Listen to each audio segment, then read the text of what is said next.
If you're thinking about moving to North Atlanta and you've heard people mention Johns Creek, or maybe you've seen it at the top of one of the best places to live list, you are in the right place today. Whether you're coming from California, New York, Florida, or even the Midwest, we'll help you see how far your money really goes here and what kind of lifestyle you can expect once you make the move. Hey, I'm Jennifer. And I'm Allison. We are your North Atlanta relocation experts, talking about the real cost of living right here in Johns Creek, from home prices and taxes to groceries, gas, and everything in between. Okay, so let's start with housing, which is always the biggest part of the budget. And drop a comment, by the way, as you're watching. Are we right on with these cost comparisons from where you're coming from? We'd love to know. So listen, Johns Creek is not inexpensive, all right? The median home price in Johns Creek is somewhere around $850,000. You can find less expensive options with townhomes and some condos in like the $600,000 price point. And then of course there's the luxury homes that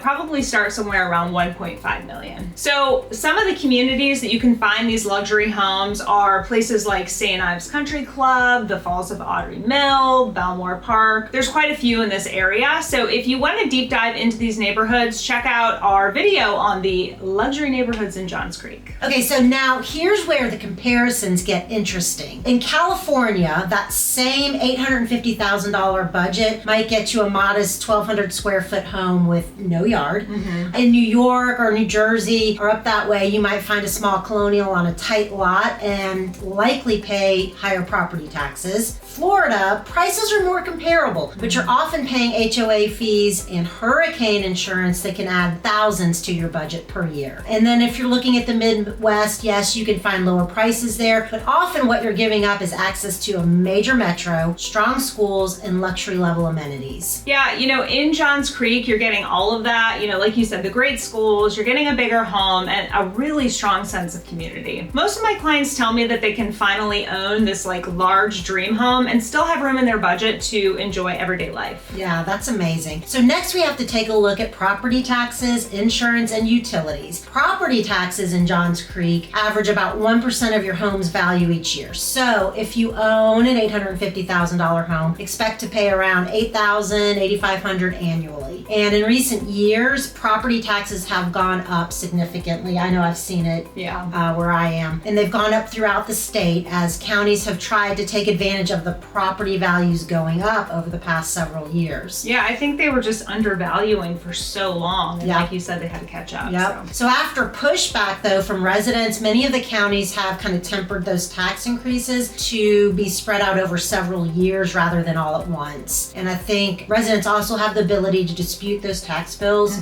and the increases. Now, it's a daunting task, but it can be done if you know what you're doing. Yeah, and there are some companies out there that will go through that process for you for a modest fee.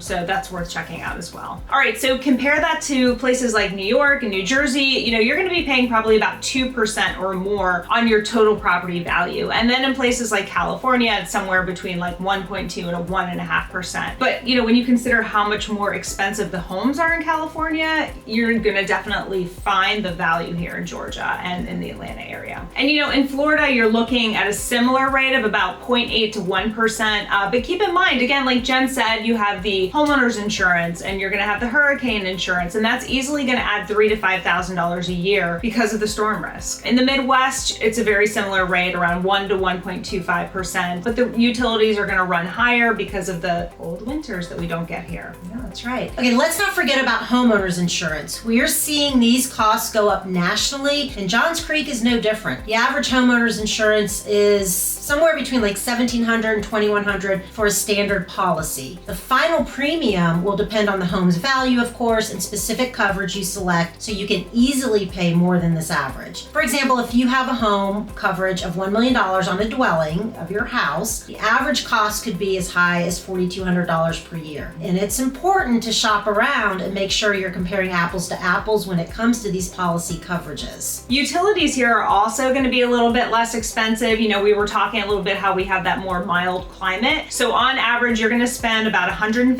to $200 a month on electricity, $70 to $100 for water, and then another $50 to $100 for gas. So these figures, again, they're slightly below the national average and also the Georgia average. And you're going to be about $100 or less for internet access typically. Midwest homeowners might pay similar amounts for utilities, but usually face higher heating costs in the winter, like we just mentioned. So here, you get all 4 seasons without those brutal winters. Yeah, I mean, that mild climate really makes a big difference, lowering the utility bills and also giving you way more time outside during the year. But what about the everyday expenses? You know, groceries are going up every day, which is making dining more expensive. When we're looking at groceries and dining out in Johns Creek, they're really pretty close to the national average, a little bit higher than rural Georgia, but much less than some of the coastal cities. Yeah, so a family of 4 typically spends around $800 to $1,200 a month on groceries here. And that's shopping at retailers like Publix, Trader Joe's, Whole Foods. So they're not,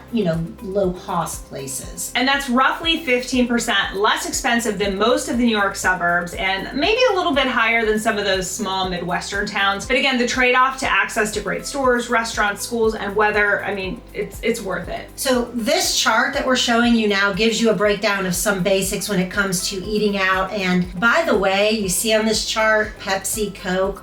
Let me just give you a tip. We don't say the P word here. It's always Coke when referring to soft drinks. We want you to avoid those funny looks when you're out placing your order while here. Yeah, and if you're from the Midwest, pop is definitely not going to be a word that people are going to understand here. That's right. All right, so when it comes to eating out, you've got so many options. All right, from favorites like Egg Harbor Cafe for breakfast or dinner at Sugo or Trattoria 141, you're going to pay maybe $20 for a solid lunch, $15 to $20. And of course, the same meal in California is going to run you about $25 to $30, and in places like New York, you're going to find similar prices. Yeah, so you're not giving up lifestyle, you're just paying a fair price for it. So let's look at transportation costs. They're another big factor and something to think about. So gas prices here on average are going to be about $3.20 to $3.40 for a regular gallon of gas, which is going to be similar to what you're going to find in Florida, and compared to parts of California, which you're looking at over $5, so much less here. And then in New York, it's going to be somewhere around $4 to $4.50. The Midwest is kind of a mixed bag. In some places it's more, in some places it's less. But remember, everything's closer in North Atlanta. So saving on that gas is because of the commute that's super manageable in Johns Creek. You're 35 to 40 minutes from downtown Atlanta, but most residents work from home or in nearby business hubs like Alpharetta or Peachtree Corners. And Johns Creek and the surrounding areas have an abundance of tech, healthcare, and finance jobs, so many of the residents don't find a need to travel daily into the city. Yeah, which is so awesome because that's going to save you the time, stress, and gas, which will all add up to your quality of life. Yeah, and that's one of the biggest cost differences people don't always factor in here. You're not losing hours of your life sitting in traffic. Yeah, it's hard to put a dollar amount on that quality of life value, and that's where Johns Creek, I think, really shines the whole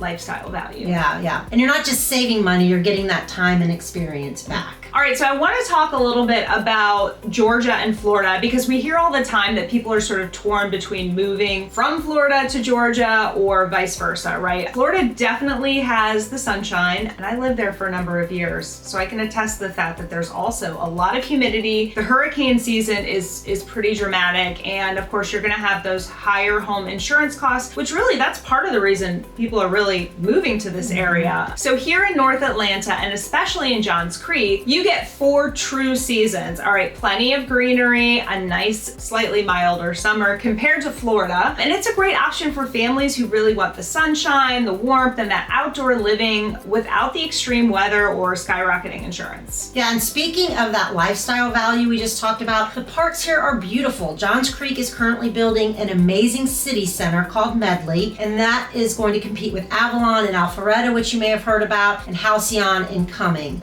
The schools are top tier, meaning they're ranked 9 or 10 on greatschools.org. And the neighborhoods are filled with people who moved here for the same reasons that you're looking at moving here. More space, better weather, and a stronger sense of community. And let's not forget the incredible diversity you're going to find in Johns Creek. Yeah, I would say it's more diverse than any of the other suburbs. Yeah. But don't take our word for it. U.S. News and World Report ranked Johns Creek as the #1 place to live for 2025 and the #1 safest place to live. Pretty compelling reasons to take a look at Johns Creek. Yeah, it's like getting the Midwest friendliness, New York amenities, and California climate all rolled into one. So while you might save more money in small Midwestern towns, Johns Creek is really going to give you this great balanced lifestyle. So you're going to have modern amenities, top schools, and access to Atlanta without that chaos. Yeah, so when our clients relocate here, they often say the same thing. We finally feel like we're living again because they have extra money to spend. Yeah, and more room and a yard. It's really just amazing, the difference. All right, so Johns Creek gives you financial breathing room compared to some of the cities that we talked about without giving up the safety or the schools and really this like level of sophistication. And like I said, it's not the cheapest suburb in Georgia, and frankly, there's pretty high demand, but it's absolutely one of the best values for what you get. So if you're thinking about making this move, shoot us a text and we'll send over our relocation guide. It's going to compare these top North Atlanta suburbs side by side so you can see which one fits your family's needs. Thanks so much for watching. Be sure to hit the subscribe button if you want more videos that make your move to North Atlanta a little bit easier, and watch our other videos with helpful information about Johns Creek. We'll see you next week.